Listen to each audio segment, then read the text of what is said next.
এনেকে গৈ আছে জুবিন দা। এই গামছাখন ওলাই দিয়াচোন, এখন গামছা দিয়াচোন।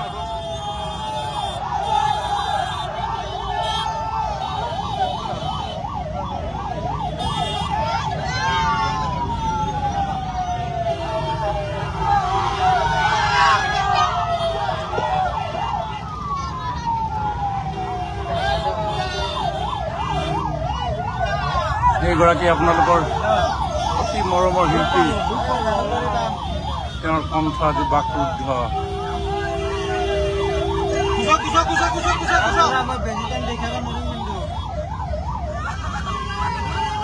শব্দবিহীন হৈ গৈছে সকলো।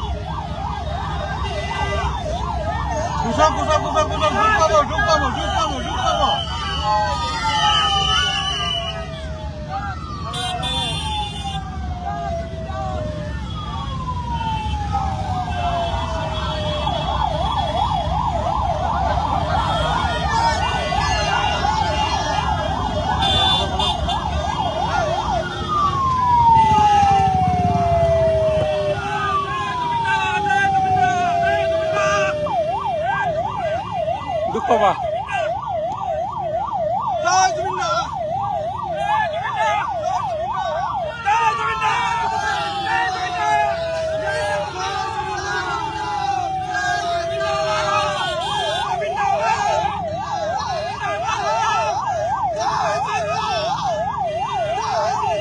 গাড়ীখনৰ লগে লগে অকল দৌৰি আছে, এইফালে পিছফালে চাওক কেনেকে মানুহবিলাক দৌৰিছে গাড়ীখনৰ পিছফালে।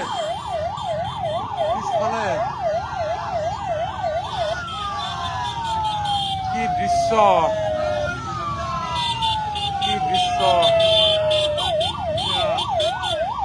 মানুহ আৰু মানুহ, সন্মুখতো মানুহ, আগতো মানুহ, পিছতো মানুহ, কেৱল মানুহ। এয়া মানুহ দেখিছে। এইজন আৰক্ষী, তেওঁ কান্দি ডিউটিও কৰি আছে, ভিডিঅ' কৰি আছে।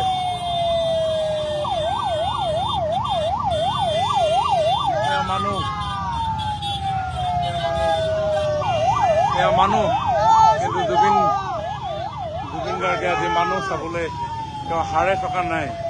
এয়া তেওঁ নিশব্দে শুই আছে।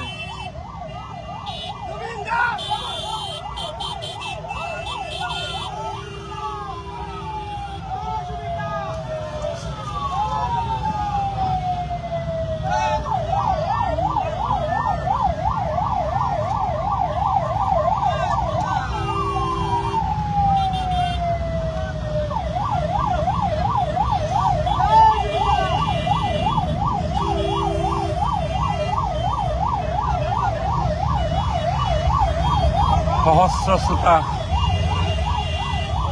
শিল্পী শয়নত, অন্তিম শয়নত। হাজাৰ লক্ষ জনতাই গান শুনিবলৈ আহিছে, কিন্তু শিল্পী আজি বাকৰুদ্ধ। এয়া মানুহ, গাড়ীখনৰ পিছে লক্ষ মানুহ এনেকেই। ইমান দেৰি 1.5 ঘণ্টা হৈছে অতিক্ৰম কৰিবলৈ, 5 ঘণ্টা, 5 কিলোমিটাৰ সক্ষম হৈছোঁ। কেৱল মানুহ।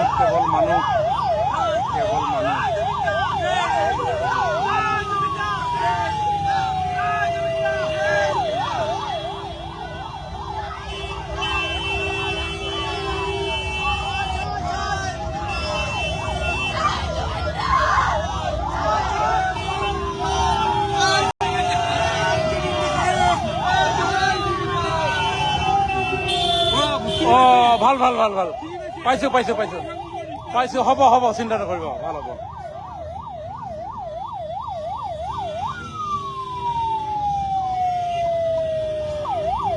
একপি ফটো ল'লেই যেন জীৱন সাৰ্থক হ'ব। সকলোৰে হাতে মোবাইল। এনে কোনো মানুহ নাই যাৰ হাতত মোবাইল নাই, এনে কোনো মানুহ নাই যোনে এই ক্ষণটো তেওঁ সাঁচি ৰাখিব বিচৰা নাই। সকলোৰে হাতত কেৱল ক্ষণিকৰ এটি দৃশ্য আবদ্ধ কৰি ৰাখিবৰ কাৰণে দৌৰি আছে, কিন্তু হাতত মোবাইল লৈ দৌৰিছে। বাণীবদ্ধ কৰিবৰ কাৰণে। এই চাওক, হাজাৰ হাজাৰ মানুহ পিছত কেৱল দৌৰিছে। যাৰ গাড়ী আছে গাড়ীৰে আহিছে, যাৰ বাইক আছে বাইক আহিছে, যাৰ একো নাই সি অকল দৌৰিছে, কেৱল দৌৰিছে, কেৱল দৌৰিছে।